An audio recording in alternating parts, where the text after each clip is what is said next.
It's fair to say that we have an update on Air India Flight 171. There's so much information that is still coming together months later after that tragic accident that I felt like it was actually time to do an update and see what everybody else thinks about some of this new information. Now, if you've been following this channel for a while, you know that I extensively covered Air India Flight 171, and I took us down some rabbit holes. I wanted to explore every theory. I wanted to know possibilities and really try and search for the truth of what could have caused such a bizarre accident. So 4 months later, I think it is officially time for an update. So what we're going to do is we're going to do a quick recap of some of the information that I had covered and learned in prior videos. And then we're going to discuss all these new current updates because some of these updates, one of them is crazy enough, but all of these that come together, in my opinion, start to paint a picture. And watching this with fresh eyes again, months later, I got to say, something doesn't sit right with the official narrative. I do not believe that this pilot intentionally cut these fuel switches. That is just my opinion. I could be wrong, but we're going to go through that an MIT professor predicted that this was going to happen. We're going to talk about the captain's father and the other pilots federation that filed in the Supreme Court of India for an independent investigation. What do you think that tells you? Okay. The Air India pilots are also calling for a 7-8 safety inspections and calling to ground the airplanes. You see the picture we're starting to paint here? How about a couple weeks ago, an Air India 787 rat deployed out of the blue and landed in Birmingham with its rat deployed, and nobody knows why? How about a new airworthiness directive that I had missed before that clearly shows safety concerns in the 787, and then you combine that with Air India's maintenance? What do you think could possibly going on? And could this be another key to a potential link of what caused that? So then I spoke to an Air India pilot that had been there for over 20 years that knew the captain personally. I'll tell you what the consensus is, what they're saying. Spoiler alert, it is not good. They do not trust the official narrative. They brought some really good insight that I'm going to share with you guys. So let's roll the intro and get right into this video. Ladies and gentlemen, it's time to take off with Gary B. Pilot. Let's go! Real quick, a couple updates on this channel. I appreciate you guys watching. I am almost to 100,000 subscribers. Not that anyone's counting. Secondly, we do have a sponsor of today's video. It's ZocDoc. Listen, this is a free service you can use for patients. And if you want to help support this channel, just click my link, sign up. It's completely free. So that's a free way to support this channel. And I'd really appreciate it. All right, let's get right into the video. Let's recap a little bit and talk about some of my old videos. Former NTSB Inspector General, it's not just me, somebody's saying that this could possibly be a software glitch. It's not just me talking about this. There's a lot of people out there that are saying the 787 is so complicated, so reliant on computers, that this could have been a possibility, that it's something with the software that in something so complex that could have caused both engines to shut down. And we review some of that. I'm not saying all of that is what happened, but it's worth exploring. And let me set the premise here. Let's hypothetically say Air India maintenance was responsible for the 787 crash, just hypothetically. Would Air India have an incentive to shift the blame to the pilots or away from them for that matter? I think the answer is obviously yes. It would benefit them. So there's an old saying that says, show me the incentive, I'll show you the outcome, right? So if that's the case, we have to do our due diligence. It's not everybody, but somebody needs to ask questions and go and overturn all these stones and figure out, hey, are we actually getting the truth? Now let's skip to Boeing. Hypothetically, let's say it was an error from Boeing that caused the Air India 171 to go down. Would it benefit Boeing to shift blame to the pilots or away from them again? I think the answer is obviously yes. That preliminary report was very good for Air India, was very good for Boeing. So if you set that premise, evil corporations exist. People do bad things all the time. I'm not saying that's what happened, but I think it's important for us to go, you know what? We can't just trust everybody and what they say. Let's do our own research. Let's look at things. And the way I see it, I played hide and seek with my son the other night. I'm looking around the house.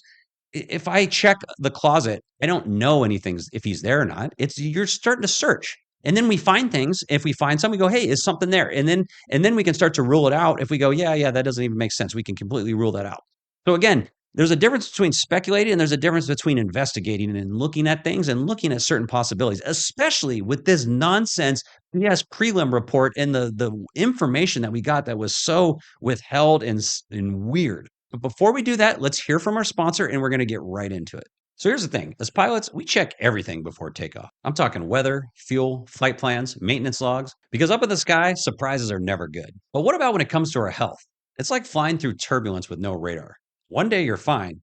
The next, something aches or acts up out of nowhere. That's where the sponsor of today's video, ZocDoc, comes in.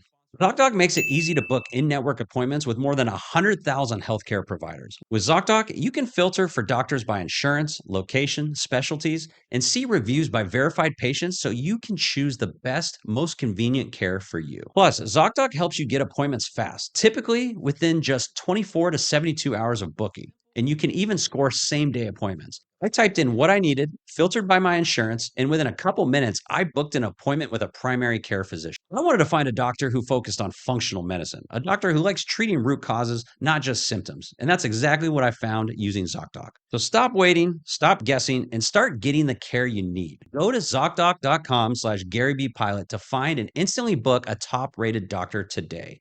Thank you to ZocDoc for sponsoring this channel. And now back to the video. In rolling right into that, let's go to the ANA flight in 2019. This is such a big part that I feel like you can't just overlook this.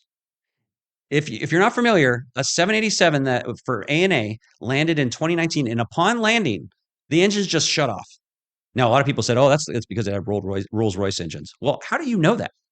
They really, in my opinion, we didn't get a fair answer of what caused two engines to completely shut down.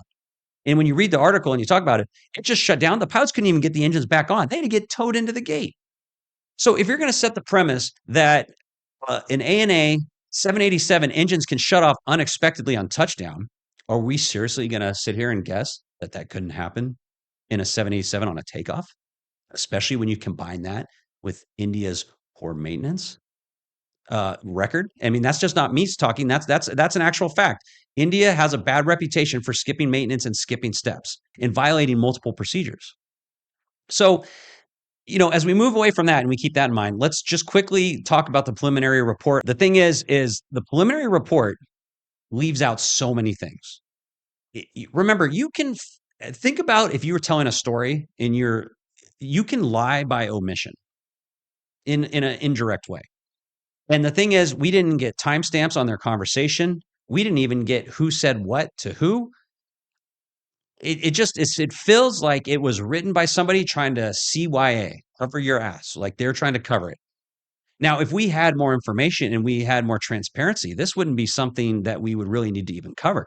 So that's the quick recap. That's some of the things that we had talked about. So here's the updates we're going to talk about. I already talked about in the beginning, and this is some of the things that we're going to discuss with this new information, and let's talk about it.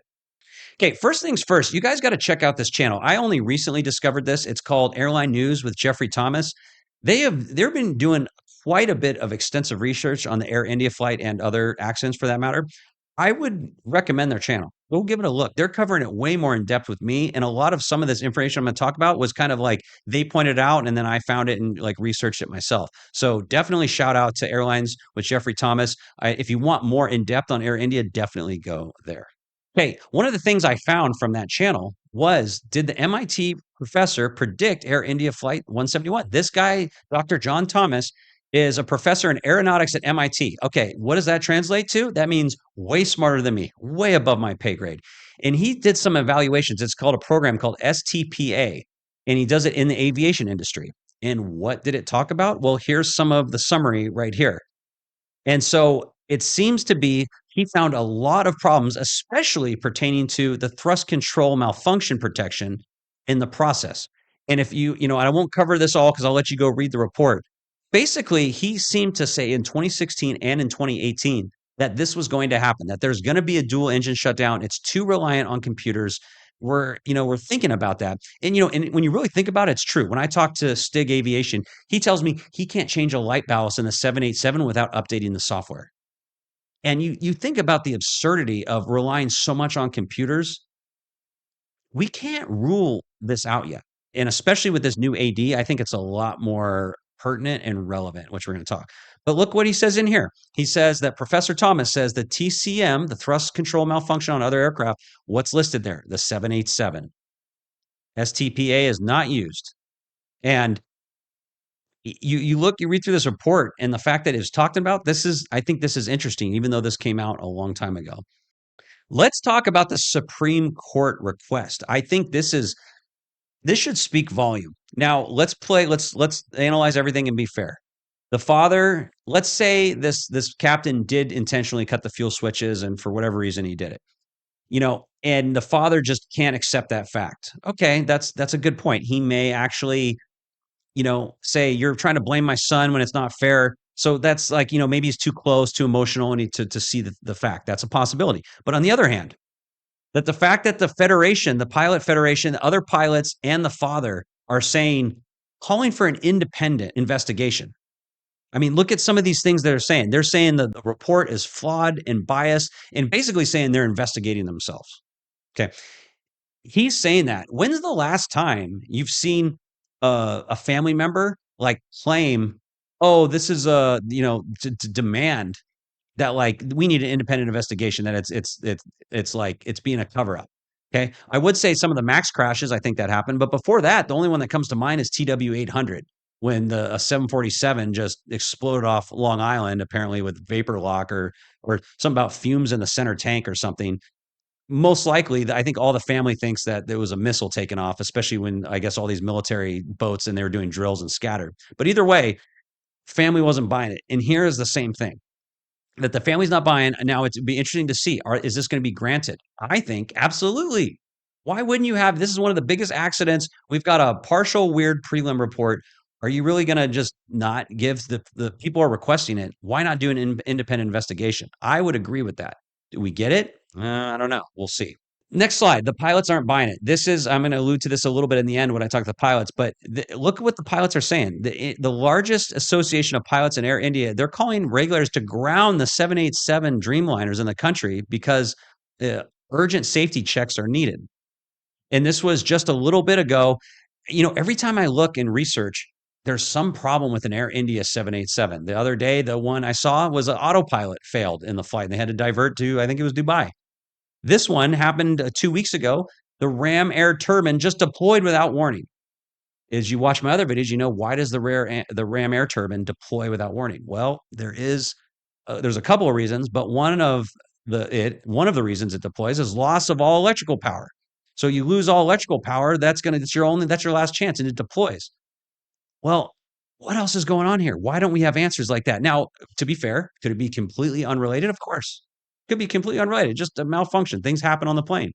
But the fact that 4 months ago, the Air India 171 crashed and the rat was deployed, that looked like right after takeoff. And now this rat deploys as the electrical system. Like, are we starting to paint a picture here that maybe the 787s weren't built as sturdy as some of the other planes? And as over the course of time with wear and tear, and then you combine Air India's well-known reputation for bad maintenance practices into that, is it the perfect storm that's creating these problems? These are questions that are worth asking. Let's go ahead and watch this video. It was coming in, I think, to Birmingham Airport on October 4th, and the rat was deployed. So here's the thing, as it comes in, it's hard to see it, but you can hear it. That rat sounds like a World War II plane, prop plane. And watch as it passes, you can hear it.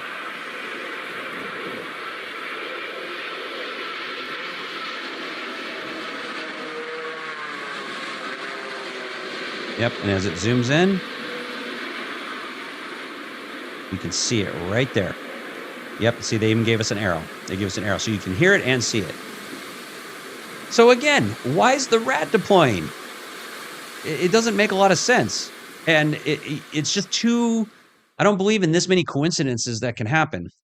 Now, let's review the airworthiness directive that had come out a while ago. And apparently there was 3 of these that date all the way back to either 2014 or 2016. But the latest, the effective date was June 18th of 2025, June 18th. So before this became effective, less than a week prior, Air India 171 goes down. So let's talk about the summary of this AD. It says the FAA is adopting a new airworthiness directive for certain Boeing company model 787. So it's the 78, the 800, the 900, and the 10. The AD was prompted by reports of water leakage from potable water system due to improperly installed water couplings. The water leaking into the electronic equipment, the EE bays, from above the floor in the main cabin, resulting in water in the equipment in the EE bay. I'm going to skip a couple parts here, but it says the FAA is issuing this AD to address the unsafe conditions of these products. I don't know if you know much about water and electronics, but they don't mix. So this AD is literally saying that the 7/8s are prone to having water leak into the electronic equipment. And all these other people are saying this was a glitch and we're having problems. Do we even know if Air India complied with this? Well, it looks like the date, it technically wasn't technically even effective by then. But either way, the fact that they're issuing an AD to mix, I've had my MacBook in my computer once and a water bottle open and got it. And I mean, it completely jacked it up. So are we really going to pretend that we know for sure that if water leaked into the EE bay on takeoff, that it wouldn't cause a problem and like some type of short circuit that could just switch off the engines? I don't think anybody's that confident that that's not possible. And then when you read about it and you think about it, when you look at the prelim report, it's basically right after it rotated. So what if there was water in the plane or somehow water leaked in? Let's say they're in between their flights, they the water, they empty the lab or whatever, and some water leaked in. And then as they take off, it tilts back and the water splashes on the equipment bay, and that's when it clicks it off. I don't know. Again, just theories, but the fact that there's all these ADs, that's like I find it's like there's a new AD I see every day that I didn't even know about. So I'll link this. You can read it yourself. Let me know what you think. I think that this could be a high probability that it could at least be related. Not for sure, but more option than the prelim report where they're like, oh, why would you mention an AD about the fuel control, the cutoff switches? That if that's not related, why do you just put that in there? And then it seemed like it was all just misdirection. But yeah, looking at this AD, it says, oh, this needs to be corrected immediately because it's unsafe.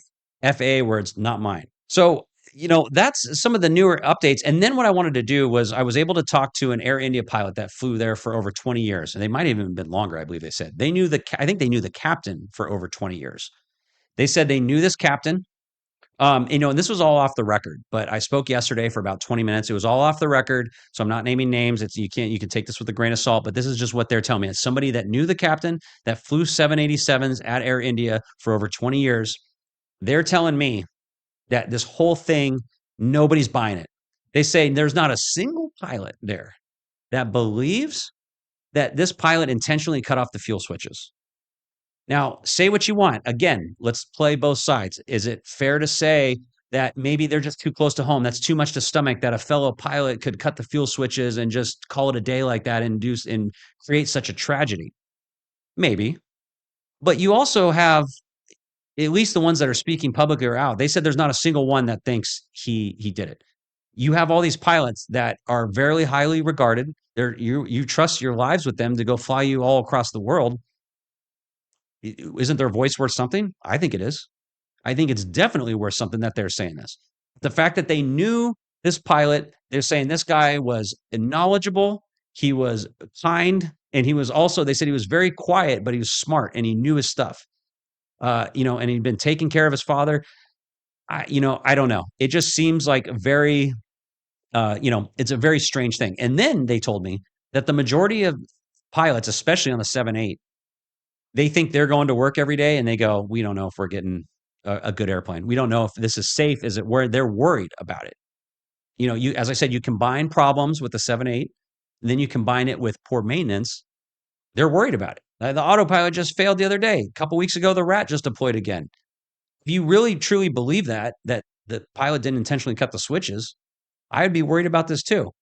And so one of the things they actually told me is they said, thanks for keeping the story alive. They think the goal here is to just let time pass. People slowly forget about it. Everybody's got lives, it's shocking when it happens. But as time goes on, you can move by. And eventually, if something was back, at least the goal is to partially try and split some blame or basically, it was a long time ago, but we fixed all that. So they think that's what the goal is right now, is just to not talk about it. And that's why it's fallen out of the news, because they're just going to keep it in the dark. They're not going to talk about it. And their goal is just to let us forget about it. And they told me, thank you for bringing attention to this. Keep not just letting the story die. And I'm glad to hear that. I am honestly glad to hear that. So let me know what you guys think. Am I right? Am I wrong? Where am I right? Where am I wrong? What else is going on here? Is there anything else I missed that you'd want to send me? So I really appreciate it, guys. Thank you so much for watching. And until next time, stay safe.